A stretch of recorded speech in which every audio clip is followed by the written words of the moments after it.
Let's do a quiz. How do you say this word? Did you say worth with an OR sound or worth with an ER sound? In the word worth, the letters OR say the sound, just like in the word were. So even though we have an OR spelling, there's no OR sound.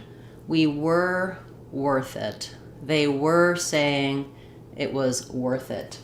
This is true for many words with WOR, like the word word, work, worth, worry, etc. So that's a typical pattern in English. When the letters OR come after the letter W, we have the sound rather than the OR sound. I think picturing the word were or pairing it with those words can be very helpful. Let's try another one. Say this word. Did you say tomorrow or tomorrow? In the word tomorrow, we stress on the mar syllable, tomorrow, and that means that we don't do a clear vowel in the first syllable. So even though we have the word to, we don't say tomorrow, we say tomorrow, tomorrow. We reduce that first vowel and it's a schwa sound. So you can think about it like ta or just the letter T, tomorrow. Same thing happens in words like today, tonight, together. When the TO is unstressed, it just sounds like t rather than to. That also happens in this word, to. I don't say I'm going to the place. I say I'm going to the place, to the place. In fluent speaking, this word to just sounds like t, or so you can think about it with a UH or just a little t. So to go, to talk, to take. That's a pretty typical reduction.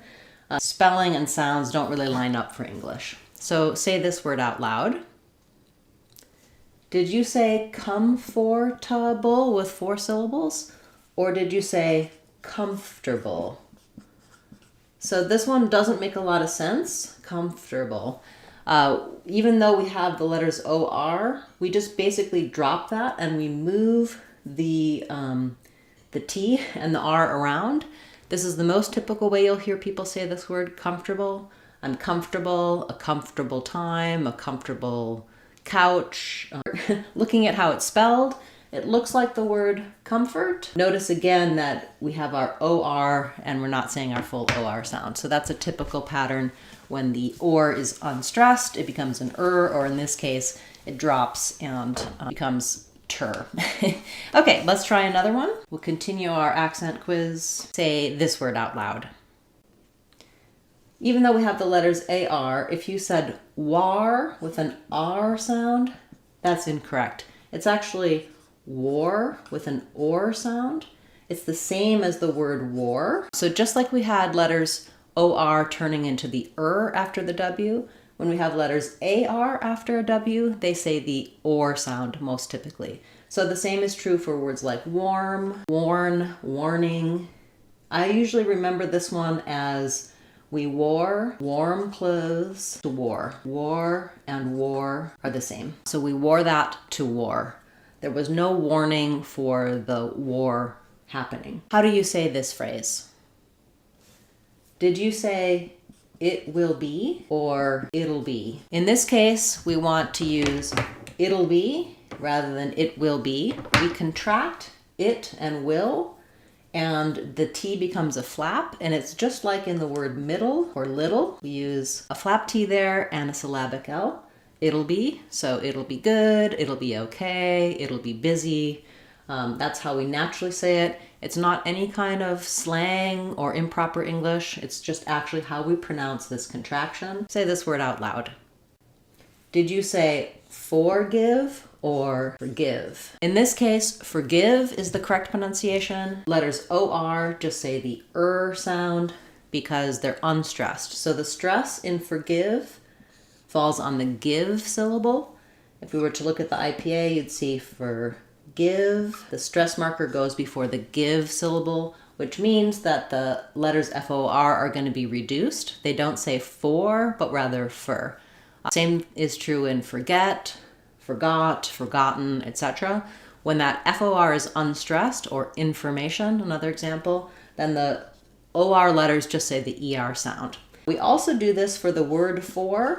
If I'm saying it's for you, typically how we pronounce that in connected speech is with an rather than an or. It's for you, it's for fun, it's for Saturday. Yes, okay. And if you want to get more help for these kinds of reductions, check out my fluent speaking playlist here on the channel and also our Real Talk course. I go through all of these reductions and linking both in words and in phrases so that you can sound fluent and natural and speak English the way it's meant to be spoken with correct pronunciation and natural flowing speech. Okay, last question in our quiz. Say this word out loud.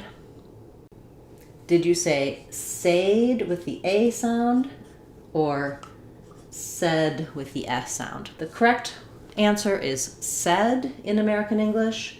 We don't say this A sound. So even though we have words like raid and paid, and our rule and pattern is that AI typically says the A diphthong, in this word, it changes to said, the S sound, so it rhymes with words like red or head.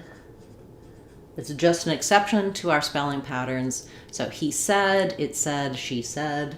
Same is true with says, sounds like says. So we have the F vowel there. Even though we have the word say, when we have these forms of that verb, it changes to an F sound. Okay, thanks for participating in that quiz to start the class. If you have questions about these words, about pronunciation of words, fluent speaking, whatever would be most useful for you, please feel free to write them in the comments.